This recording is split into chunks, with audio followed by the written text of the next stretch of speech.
Hello यार everyone, स्वागत है आप लोगों का लीडरशिप जेई यूट्यूब चैनल पे। और आज बहुत दिन बाद चैनल पे वीडियो आ रही है। आई थिंक 8 to 10 डेज हो रहे होंगे चैनल पे वीडियो आए। उसका भी बहुत रीजन था, हम थोड़ा कहीं और भी बिजी थे, कुछ और क्लासेस वगैरह मेरी थी, कॉलेज की भी क्लासेस थी और अदर क्लासेस भी थी जिसमें हम बिजी थे। और थोड़ा हेल्थ इशू भी हो गया था मेरे साथ, उसके वजह से वीडियो नहीं आ पा रही थी। बट आज ये बहुत इंपॉर्टेंट वीडियो है उन बच्चों के लिए जो कि जेई मेंस का अटेम्प्ट देने वाले हैं। जून अटेम्प्ट में सबसे पहला अटेम्प्ट जो होने वाला है जेई मेंस का इस साल, वो अटेम्प्ट जो बच्चे देने वाले हैं उनके लिए बहुत इंपॉर्टेंट वीडियो हो रही है। और ये वीडियो यार उन्हीं बच्चों के लिए है जो कई बहुत अच्छे तरीके से मतलब अपने प्रिपरेशन में पढ़ाई करते आ रहे थे और अब लास्ट के डेज में बहुत अच्छा प्रोडक्टिव, ये जो भी 20 या 25 डेज बचे हुए हैं अपने पास, 20 डेज बचे एक्चुअली, 20 to 21 डेज, वो कैसे इफेक्टिवली यूज कर सके ताकि वो अपने एग्जाम में अच्छा मार्क्स स्कोर कर सके। अब रही बात दूसरे तरीके की बच्चों की जो कि अच्छे तरीके से पढ़ाई करके नहीं रखे हैं, सच बताएं तो ये जो हम बताने वाले हैं, जो भी प्लान बताने वाले हैं आप लोगों को, डे वाइज प्लान बताएंगे और क्या डे का शेड्यूल फॉलो करना है, टोटल टाइम टेबल सब डिस्कस करेंगे इस वीडियो में। तो लास्ट तक बने रहना। तो जो बच्चे अच्छे से पढ़ाई करके नहीं भी रखे हैं ना, बट वो फाइट मारना चाहते हैं जून अटेम्प्ट में, वो इस शेड्यूल के साथ फाइट मार सकते हैं। और आई विल एश्योर कि यार बिल्कुल टेंशन न लेते हुए इस रूटीन को फॉलो करना शुरू कर दो। कल से या आज से कह लो, ये वीडियो हम मान के चल रहे हैं कि आप लोग तक 1 तारीख तक पास पहुंच जाएगी, तो 1 तारीख से ये शेड्यूल फॉलो करना स्टार्ट कर देना। तो ज्यादा लेट नहीं करेंगे, स्टार्ट करेंगे। और स्टार्ट करने से पहले वीडियो को लाइक जरूर कर देना। तो आज हम लोग डिस्कस करने वाले हैं जेई मेंस का जून अटेम्प्ट, कैसे अपने आप को रेडी करना है जून अटेम्प्ट के लिए, वो देखते हैं। आ जाओ। तो सबसे पहले हम लोग डेली शेड्यूल पे डिस्कस करेंगे कि कैसे डेली शेड्यूल अपने आप को रखना है कि आप जेई मेंस में एक अच्छा स्कोर कर पाए, एक अच्छा मार्क्स बूस्ट कर पाए। ये डेली शेड्यूल आप लोग के सामने है। सुबह 6 बजे या 5-10 मिनट पहले आप उठ सकते हैं, 5:50 तक उठ जाइए और स्टार्ट करिए आधे घंटे के लिए इनऑर्गेनिक केमिस्ट्री रीड करना। इनऑर्गेनिक पढ़ना शुरू कर दीजिए, इनऑर्गेनिक केमिस्ट्री पढ़ना। और कोशिश करिएगा ना कि इनऑर्गेनिक एनसीईआरटी रीडिंग करने की कोशिश करिएगा कि सुबह उठते ही आधे घंटे अपने बेड के बगल में इनऑर्गेनिक की एनसीईआरटी टेक्स्ट बुक रखिए और उसको पहले पी ब्लॉक से शुरू करिए। थोड़ा थोड़ा करते करते आपका जब तक जेईई मेंस का एग्जाम आएगा, आप देखेंगे कि इनऑर्गेनिक का मैक्सिमम पोर्शन आप रीड करके बैठे हुए हैं। तो शुरू आपको ऐसे करनी है दिन की। उसके बाद 6:30 बजे के बाद आधे घंटे का फ्रेश अप हो लीजिए, नाश्ता वास्ता जो आपको करना है करके 7 बजे फिर से पढ़ने बैठ जाना है 2 घंटे के लिए फिजिक्स। आ रही बात समझ में? और ये फिजिक्स में क्या पढ़ना है, ये चैप्टर्स पढ़ने हैं। अब ये चैप्टर्स कौन से होने वाले हैं ये हम आपको बाद में बताएंगे, बस आप ये समझ लीजिए फिजिक्स का एक चैप्टर आपको कंप्लीट करना है इस 2 घंटे में। और ये कंप्लीट जो करना है ये आपको प्रॉब्लम प्रैक्टिस करके रिवीजन करना है। मतलब समझ लीजिए एक कोई भी चैप्टर, आपको कोई भी एक चैप्टर फिजिक्स का पढ़ना है और उसका रिवीजन आपको करना है, और वो भी प्रॉब्लम प्रैक्टिस से। आ रही बात समझ में? अब वो प्रॉब्लम प्रैक्टिस कहां से करेंगे? आप पीवाईक्यू से कर सकते हैं। आपके पास अगर कोई स्टडी मटेरियल जो कि आप 1 साल या 2 साल से फॉलो करते आ रहे हैं उससे आप कवर कर सकते हैं। तो बहुत सारे सोर्सेज हैं, आपको जहां से भी बेटर लगे आप वहां से कवर कर सकते हैं। उसके बाद आपको डेली 9:30 बजे से लेकर के 12:30 बजे तक ये काम आप लोगों को डेली करना है कि आप लोगों को एक test paper, mock test paper ले लो या फिर प्रीवियस ईयर पेपर ले लो, 3 घंटे स्ट्रेट फॉरवर्ड बैठ के टेस्ट पेपर जरूर से देना है डेली। अब हो सकता है कि भाई 2 या 3 दिन में कोई बच्चा थोड़ा सा परेशान हो जाए या कह सकते हैं थक जाए टेस्ट पेपर देके, तो 1 दिन का वो गैप भी ले सकता है। बट वो 1 दिन का गैप होना चाहिए, ये नहीं कि करना ही छोड़ दिए। तो 3-4 दिन पे 1 दिन का गैप ले सकते हो, चलेगा।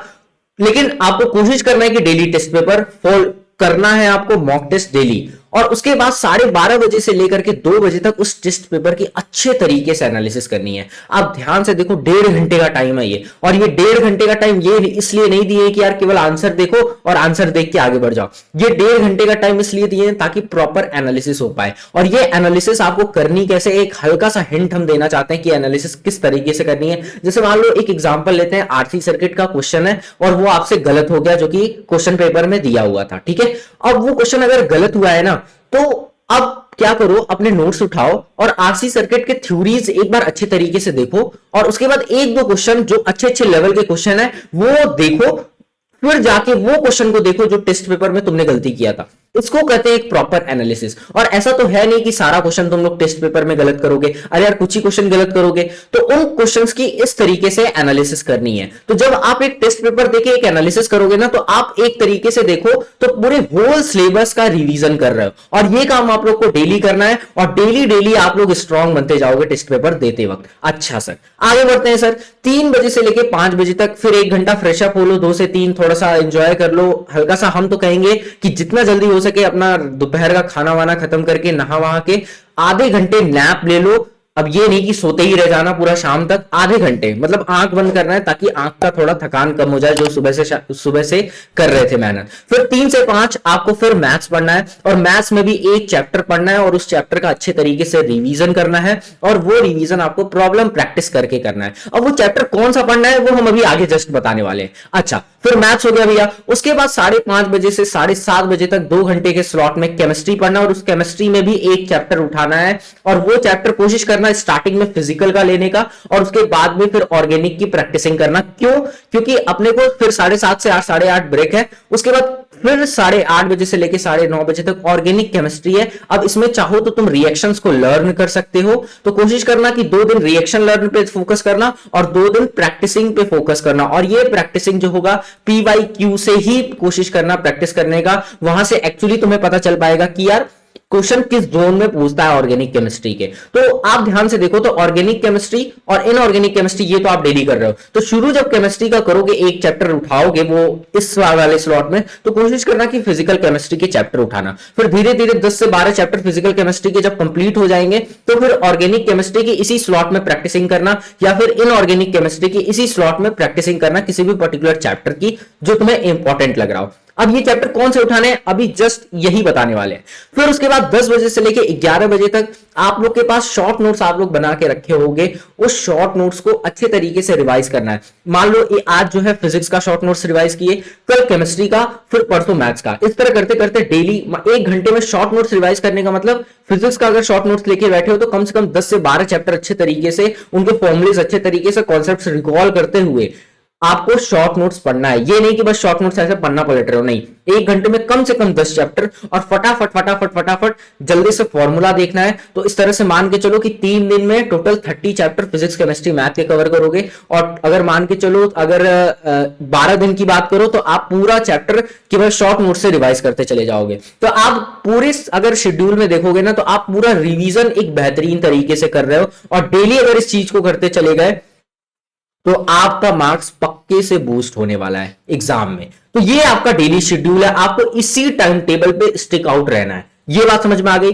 अब बात, बच्चे क्वेश्चन पूछेंगे कि भैया ये चैप्टर रखने कौन से हैं, ये जो चैप्टर आप लिख के रखे हैं फिजिक्स केमिस्ट्री और मैथ्स में, इसमें कौन से चैप्टर रखने हैं। तो ये आप लोग को प्लानिंग करनी होगी। ये इसका रीजन ये है क्योंकि अलग अलग बच्चों के लिए अलग अलग चैप्टर ये होंगे। उसका रीजन ये है, आपको क्या करना है, 1 जून 2 जून 3 जून 4 जून इस तरह करते करते आपको 20 जून तक का शेड्यूल तैयार करना है। ऐसे लास्ट में लिखना है 20 जून, और फिर लिखना है फिजिक्स केमिस्ट्री मैथ, और ये डेली कौन कौन सा चैप्टर आप उठाने वाले हो, ये सारे चैप्टर्स यहां पे लिखने हैं। और वो चैप्टर कौन से होंगे, वो चैप्टर वही होंगे जो आपके स्ट्रॉन्ग चैप्टर्स हैं, और जिनके एग्जाम में क्वेश्चन आना श्योर है। मतलब स्ट्रॉन्ग भी है और श्योर भी है, दोनों चीज होना चाहिए। एग्जाम में क्वेश्चन भी आना चाहिए और आपका थोड़ा सा स्ट्रॉन्ग भी है। तो सबसे पहले क्या करोगे, उन चैप्टर्स को क्या करोगे, निपटाओगे। यहां पे वो चैप्टर्स के नाम लिख लोगे, वो चैप्टर्स के क्या कर लोगे, नाम लिख लोगे। अब उसके बाद क्या करोगे, इस तरह से करते करते आपको स्लॉट भरना है इन चैप्टर्स का। पहला क्या है कि आपके स्ट्रॉन्ग चैप्टर होने चाहिए, आपकी जो प्रायोरिटी होनी चाहिए वो बता रहे हैं। एंड श्योर है कि क्वेश्चन आएगा, श्योर, स्ट्रॉन्ग भी होना चाहिए और श्योर भी होना चाहिए। और दूसरा वो चैप्टर हो जिससे एग्जाम में क्वेश्चन आना श्योर है, भले ही आपका वो स्ट्रॉन्ग हो या ना हो, श्योर है लेकिन क्वेश्चन आना।